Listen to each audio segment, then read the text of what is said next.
Selamat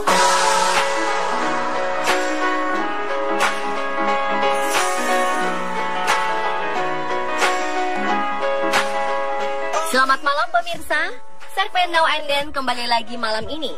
Kali ini kami akan membahas tentang sejarah perkembangan kartu tanda penduduk atau KTP di Indonesia.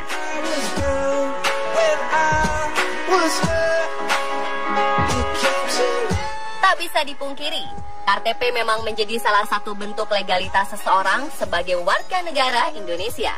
Kartu ini dapat dimiliki oleh seluruh warga Indonesia yang telah menginjak usia 17 tahun. Tetapi tahukah Anda, bila dalam sejarahnya ternyata Indonesia pernah memiliki 9 bentuk KTP yang berbeda-beda? Kartu yang tadi dikeluarkan sejak zaman Belanda tersebut rupanya terus mengalami perubahan seiring perkembangan zaman loh. Wow, bagaimana bisa ya? Seperti apa sih bentuk KTP di zaman dahulu? Dan ternyata, seperti inilah bentuk KTP di zaman penjajahan Belanda. Kala itu KTP disebut sebagai sertifikat kependudukan. Kartu dicetak pada sebuah kertas berukuran 15 kali 10 cm. Tanda pengenal tersebut dikeluarkan oleh pejabat Hindia Belanda dan disebut Hof van Platselijk atau kepala pemerintahan wilayah. Dan untuk mendapatkannya, setiap warga harus membayar biaya administrasi sebesar 1,5 gulden atau sekitar Rp9.700. Lantas, seperti apakah perkembangan KTP selanjutnya?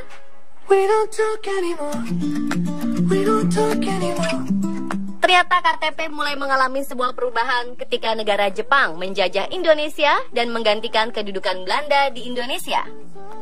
Pada masa itu, negara Jepang menamai KTP dengan sebutan KTP propaganda. Dan bagi siapapun warga yang memiliki kartu tersebut, secara tidak langsung dianggap menyatakan dirinya setia terhadap kepemimpinan Jepang di Nusantara. Jadi, apakah yang membedakan bentuk KTP zaman Belanda dengan KTP zaman Jepang? Rupanya perubahan bentuknya tak jauh berbeda loh. Hanya saja di lembaran belakang KTP propaganda Jepang dilampiri sebuah naskah propaganda Jepang tentang sumpah setia pemegang kartu kepada para penjajah Jepang.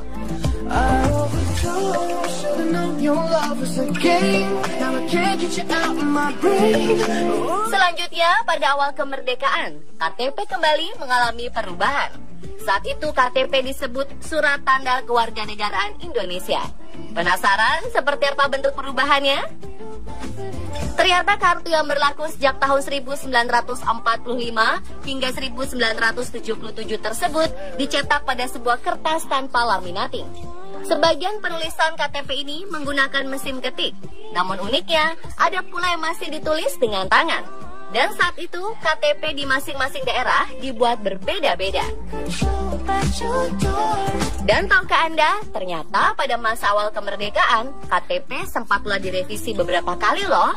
Seperti pada tahun 1967 hingga 1970. Pada tahun tersebut, tanda tangan legalitas KTP dilakukan oleh Kepala Urusan Pendaftaran Penduduk. Namun sayang, KTP hasil revisian tersebut hanya bertahan selama 3 tahun. Hal ini karena pada tahun 1970, KTP kembali mengalami revisi. Jika sebelumnya desain KTP hanya berupa kertas, maka KTP pada tahun tersebut dilengkapi dengan sampul berupa hardcover. Unik ya? Meski bentuknya terlihat berubah drastis, namun isi dan keterangan di KTP ini sama seperti versi sebelumnya. Sayangnya, KTP ini hanya berlaku selama 7 tahun. Karena pada tahun 1977, perubahan bentuk KTP kembali terjadi. Lantas, seperti apakah perubahan KTP di tahun 1977? Nah, sebagian dari Anda mungkin sudah tak asing lagi dengan rupa KTP kuning. Hal ini karena masa berlaku KTP kuning memang terbilang cukup lama, tepatnya sejak tahun 1977 hingga 2002. Perubahannya tak terlalu mencolok ya dari yang sebelumnya. Kala itu, KTP kuning milik warga Jakarta ditandatangani oleh lurah, sedangkan warga di luar Jakarta ditandatangani oleh pejabat camat. Namun pada tahun 2002, KTP kuning sempat mengalami sedikit revisi. Lembaran depan yang berisi identitas warga berubah warna, dari warna putih polos menjadi kuning. KTP ini hanya berlaku selama 2 tahun, tepatnya hanya berlaku sampai tahun 2004 saja. Dan di tahun 2004, KTP kuning diubah menjadi KTP nasional. Pada periode ini, KTP antar satu daerah dengan daerah lainnya tidak memiliki perbedaan warna ataupun lambang. KTP yang dicetak dengan bahan dasar plastik ini dilengkapi dengan nomor serial khusus serta tanda tangan atau cap jempol pemiliknya. KTP nasional ini berlaku hingga tahun 2010. Dan puncak perubahan KTP berlangsung 5 tahun silam, tepatnya pada tahun 2011. Sejak tahun tersebut, KTP dinamai iKTP atau KTP elektronik. Dan pastinya, kini Anda sudah tak asing lagi dong dengan KTP elektronik. KTP dengan versi baru tersebut memang telah dimiliki hampir seluruh warga Indonesia. Dari segi bentuk, iKTP memang tak mengalami banyak perubahan dari versi sebelumnya.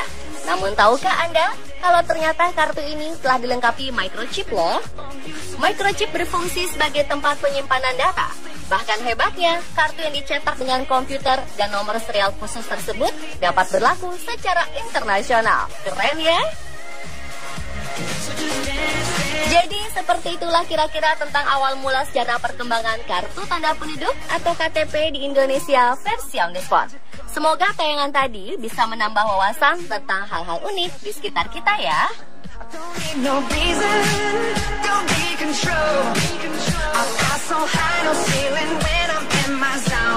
Cause I got that sunshine in my pocket, got that good soul.